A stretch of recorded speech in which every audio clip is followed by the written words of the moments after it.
Hello mga ka-RFF! This is Jung Fernando from Ramfer Financials. Nadinig yun na ba yung bago daw na taxes imposed on our bank savings? Marami daw po kasi ngayon ang galit when banks implemented the new tax rates on savings interest, prompting many to ask, what's going to happen to my savings ba? Oops! Pero bago tayo mabahala sa bagong issue na ito, isa-isahin po muna natin ang 5 sa mga pinaka-importanting bagay na dapat po nating naiintindihan patungkol dito. And then, saka tayo mag-come up with a conclusion kung may basis ba talagang mag-worry na tayo. So, simulan na po natin.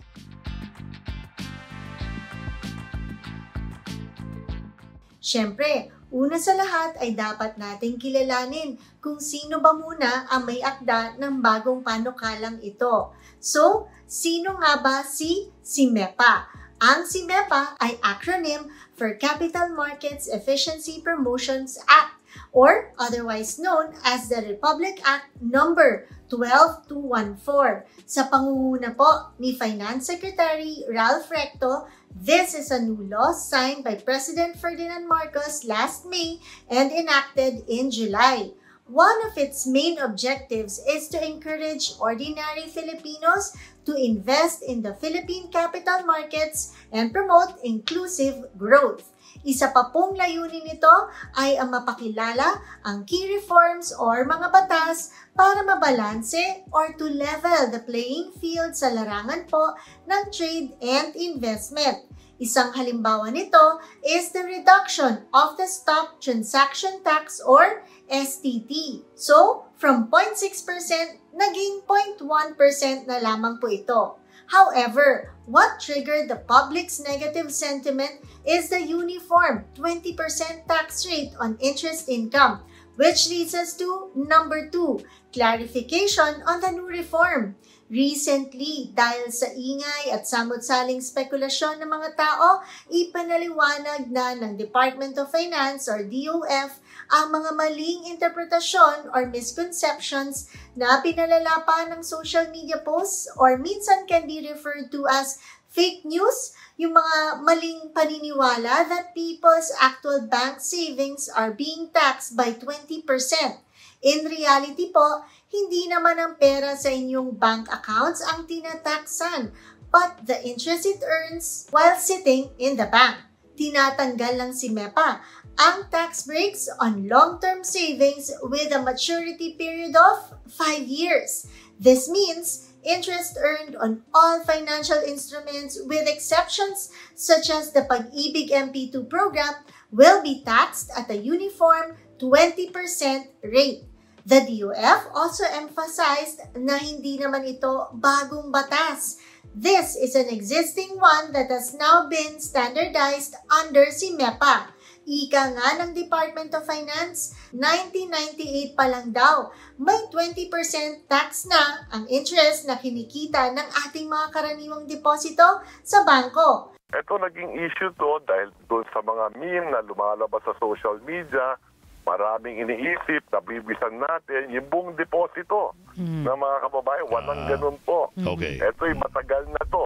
The DOF clarified that the law does not impose a new tax, but simply standardizes the tax on interest income to 20%, a rate that is already applied to over 99.6% of all deposits. The DOF argued that the old system kasi favored lamang yung mga mas mayayaman dahil ayon daw sa kanilang pag-aaral, ang mga mayayaman daw na ito yung mga may investments na long-term deposits sa bangko na siyang dati ay nakakalusot pa sa taxes. And according po to RCBC, Chief Economist Michael Ricafort, actually daw po, the impact will likely be felt more by those with foreign currency deposit units or FCDU accounts and US dollar time deposits.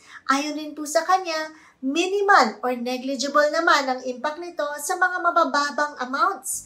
At dahil dyan, alamin naman po natin ang bagong tax rates na ito, which leads us to number 3. The DOF's summary of the new tax rates.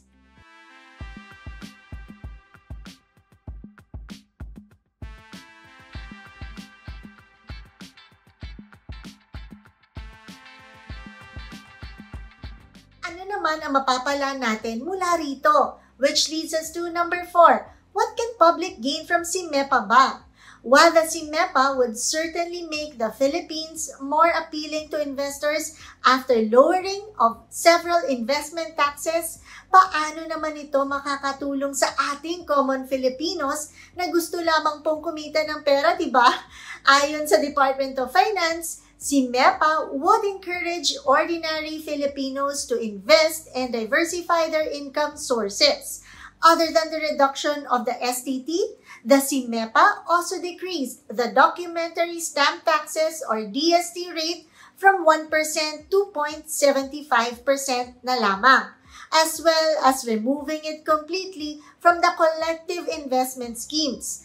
Ayon po sa kanila, ang mga panukalang ganito ay tiyak na makakapagpababa ng transaction costs, makakainganyo ng market participation at financial planning, boost market liquidity, make the country's equities market regionally competitive, and of course, increase capital market growth. At dahil nga dito, local investors would have more choices in diversifying their investments with the hopes of generating more returns pa. And so, last but not the least is, pag-usapan na natin, what can the public do to mitigate CIMEPA's impact? Habang di masyado mararamdaman ng mga mas maliliit na bank holders ang mga epekto ng CIMEPA, some have raised that middle-class earners who wish to save more money in the long run are also more likely to feel the effects of it. Ito naman ang ikinababahala ng iba.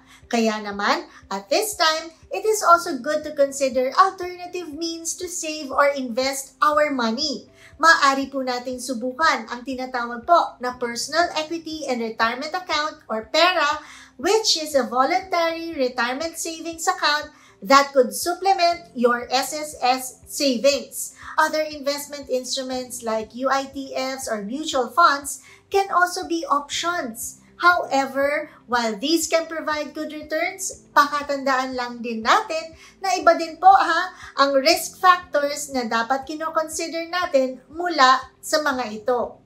All told, dito niyo po masasabi that most, if not all, laws that are being proposed or implemented are born out of the idea which is to serve and protect us citizens. In short, magaganda naman po talaga ang mga layunin ng mga ganitong klasing batas. Ngunit, wala rin naman po kasing batas na perpekto. There will always be pluses and minuses. Ang importante lamang po, bago tayo mag-react ng mali, alamin muna natin ng mabuti, pag-aralan at intindihin ang mga bagong batas na ito upang hindi po tayo magkamali sa ating mga gagawing desisyon, lalong-lalo na po patungkol sa ating mga pera. So there you have it. Sana po ay may natutunan kayo sa ating simpleng video. If you have friends or relatives who might be interested in these kinds of contents, we hope you can share this video with them. And for those who haven't pa din po, we do hope you can like and subscribe to our YouTube and other social media accounts, Rampver Financials. Dahil habang lumalaki po ang ating RFF community, that also means ay mas marami pa po tayong taong pwede pang matulungan. Muli po, this has been Jung Fernando saying thank you so much for watching, for the continued support, and we'll see you in our next video. Stay safe and God bless mga ka-RFF.